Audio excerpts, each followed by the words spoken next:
Ciao, sono Fabio, sono uno dei residenti di Meraki e sono arrivato qua all'inizio, proprio pochissimi giorni dopo che è arrivato qua Carlo, che è uno dei fondatori del progetto. Io circa una settimana dopo sono arrivato qua e sono arrivato qua su invito di Carlo a venire a vedere questo terreno che aveva trovato. Il progetto si basava sulla permacultura, un progetto che parlava di connessione con la natura, ma parlava di non chiudersi a nessuno, cioè parlava di aprirsi al mondo, parlava di condivisione, cioè condivisione delle proprie conoscenze, delle proprie esperienze, cioè, era un inglobare il tutto, no? Quindi non separare, non staccarsi da qualcosa, ma inglobare. Quindi arriva lì con questo zainetto per restare qualche giorno e qualche giorno dopo tornare a casa a prendere un po' di cose, perché alla fine sono quasi 2 anni e sono ancora qua. Di sicuro non ci vogliamo isolare, quindi un posto che doveva essere in centro Italia perché comunque fosse facilmente raggiungibile da tutti, quindi un posto che doveva avere tanta terra, tanta legna, tanto bosco, delle sorgenti d'acqua, ma che non doveva essere isolato dal mondo. Un posto di passaggio. E lungo la via degli Dei, che è un cammino che ogni anno vede passare da qua 20.000 persone. Quindi proprio isolati non siamo per niente.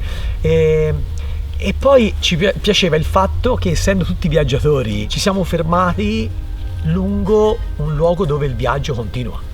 Però adesso stai accogliendo te che viaggia, no? Quindi c'è del movimento, fluisce, c'è del fluire energetico, cioè c'è questo scambio, no? Questa interazione che noi riteniamo fondamentale.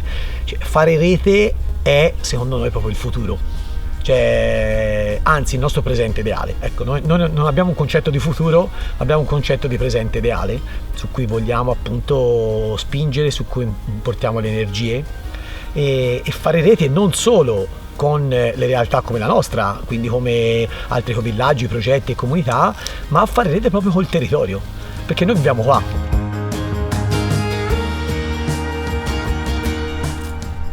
E quello che apparentemente all'occhiata può sembrare il caos è invece la biodiversità.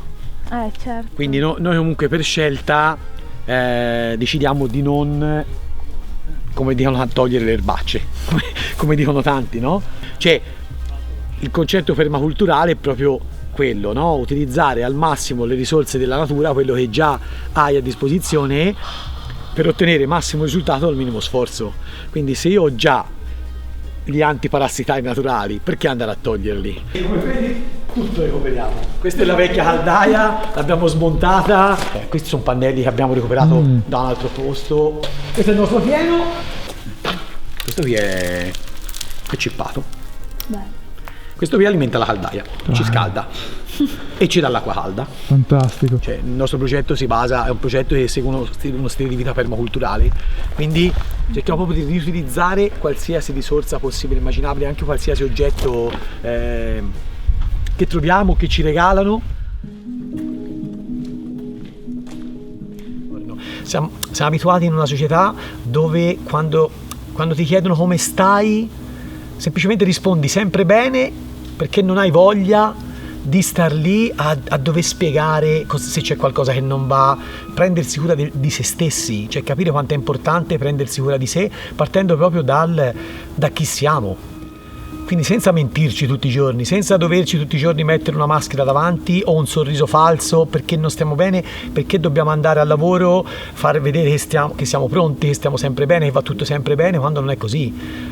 E questo poi ci riporta a tornare la sera a casa nervosi, stanchi, perché magari abbiamo finto per tutta una giornata e questo nervosismo, questa rabbia che ci abbiamo, magari la vomitiamo addosso a chi vive con noi, che non c'entra niente.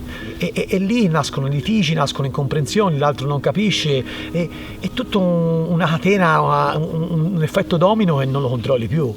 Invece partire proprio a riscoprire noi stessi, essere sinceri con noi. E noi qui a Meraki, se una mattina ci svegliamo e non stiamo bene, ma anche emotivamente così, non abbiamo voglia di fare un qualcosa, non lo facciamo. Ma perché? Non perché siamo dei fannulloni, ma perché sappiamo che energia può portare a quella cosa. Cioè, se io mi ero prefissato di voler cucinare, ma sento che non sto bene emotivamente, sento che c'è qualcosa che non va e non riesco a chiarirla, io vado a cucinare, che energia metto in quel cibo? Cioè, ci metto rabbia, ci metto tristezza, ci metto rancore, preferiamo non farlo. Mi trovo il mio spazio, abbiamo 36 ettari di terreno che è a disposizione per stare con noi stessi, per farsi la passeggiata, per trovare il tempo per noi e mi ricentro e poi dopo sarò pronto per dare ancora di più di quello avrei dato in quelle condizioni, no? E questo è quello che vogliamo trasmettere a chi viene qua, attraverso i nostri ritiri, attraverso dei corsi che facciamo, attraverso semplicemente la convivenza. Questa è una piccola parte dei 36 ettari. Wow, 36 ettari. Di cui 10 seminativi. Guarda che vita c'è qua sotto. Wow. Il fieno per mantenere è umilissimo, wow. Sì, ma guarda. Allora, cosa accade? Cosa accade qua? Praticamente noi andiamo a mettere il fieno sopra il prato, cioè sul terreno. Cosa accade? Che appunto l'erba contiene acqua, questa qua, quindi nel momento in cui io metto sopra, io copro con una buona parte di fieno, quindi circa 30-40 cm, grazie al calore comunque del sole, scalda tutto, si crea umidità, l'erba rilascia l'acqua e quindi c'è acqua in continuazione, c'è umidità in continuazione. Fantastico. Quindi tu non hai bisogno di innaffiare. Wow. Quindi semplicemente noi si fa una pacciamatura alta di fieno di circa 30-40 cm, poi facciamo un nido come abbiamo fatto ora, facciamo la buchetta dentro e mettiamo la piantina o seminiamo. Aspetta, quindi tu non innaffi qui? In questa zona qua no. Non hai neanche il tempo di goderti, di gioire di quella cosa che già pensi all'obiettivo successivo. È tutta una corsa, no? Tutta una corsa, cioè pensa al cibo, aumentano sempre di più i fast food, aumenta sempre di più il pranzo veloce, rapido, il panino, pranzo al volo, addirittura te lo portano sul posto di lavoro pur di star lì. Basta correre, basta essere sempre sul pezzo. Ecco perché noi utilizziamo altri termini. Uno su tutti è valorare, cioè qua non si lavora ma si valora. Chi lavora è colui che appunto fa un qualcosa che gli viene un po' imposto, fa perché lo deve fare, fa per ricevere in cambio un compenso economico. Qui invece si valora, cioè si dà un valore a tutto quello che tu stai facendo. Questo è un esempio di biodiversità, cioè di cose nate proprio spontanee. Wow. Questa è una serrettina qua, ci abbiamo messo il terriccio della compostiera e è cominciato a nascere un botto di cose. Una piccola giungla. Le foglie. Un datterino. Negli uffici, nelle fabbriche, si tende a fare il nostro, sguardo puntato su quello che fai, le cose ti entrano di qui e scandi là. E chi conosci? Sei stato per 40 anni, 30 in ufficio con una persona, non sai neanche chi è, non sai neanche come sta, non sai neanche cos'è la sua vita. Perché non ti interessa, non si creano le relazioni così. E invece qui c'è proprio un focus sulle relazioni. La cosa importante è se uno riesce poi a starci dentro.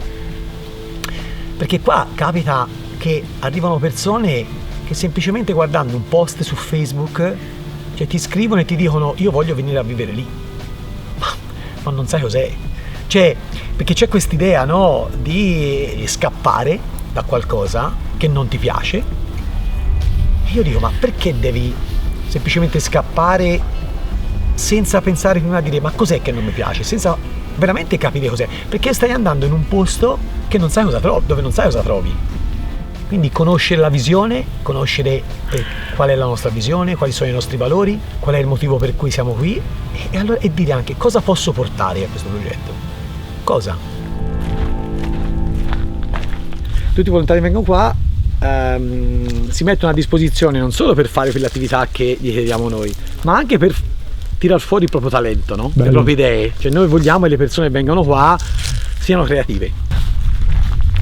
Poi anche le docce sono un po' il frutto, come tante altre cose, dell'aiuto dei volontari. Bello. Queste sono docce che si scaldano con l'acqua calda, con i tubi che sono sul tetto. E niente. Carine. Sì.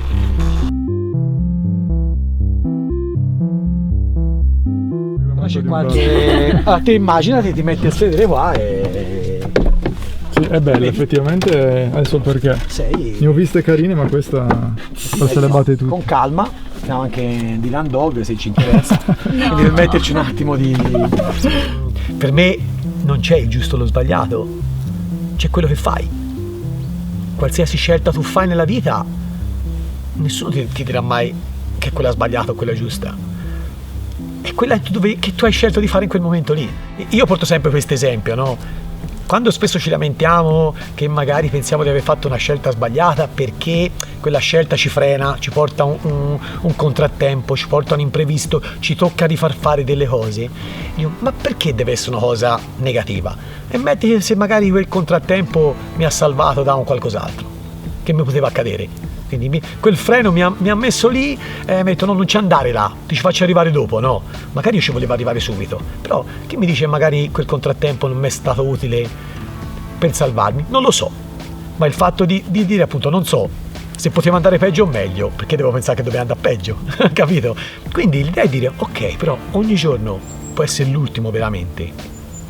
Che sto a perdere tempo a farmi problemi, a lamentarmi, a fare cose che non voglio fare? Quando sarà la mia ora, perché l'unica certezza della vita è quella, chi nasce è un condannato a morte, che si voglia o no, quindi l'unica certezza della vita è che abbiamo una vita in mezzo, fra la vita e la morte, sta a noi decidere come viversela. Io voglio arrivare a quel momento lì, anche se fosse fra un minuto, senza rimpianti, senza rimorsi, per aver vissuto la mia vita, la mia, non quella che volevano che vivessi gli altri. Invece si sta tutti i giorni a sopravvivere, si cerca di sopravvivere perché per quello devi far così, per quello ti devi vestire così, se non hai dei figli non ti sei sistemato, se non hai il lavoro non vai bene, tutte queste cose qua, ma è la tua vita. Poi alla fine quando fai resoconto, che fai? Resoconto della tua vita o di quella degli altri, o di quella hanno voluto gli altri per te, no? E quindi in questo modo vivi molto più leggero. Quindi niente, poi Meraki vuol dire fatto con amore, quindi è... In che lingua? In greco. Ah, ok. E quindi noi proprio questo, diciamo, prendiamoci cura, no? Quindi la nostra essenza, quindi tutto quello che facciamo, facciamolo con amore.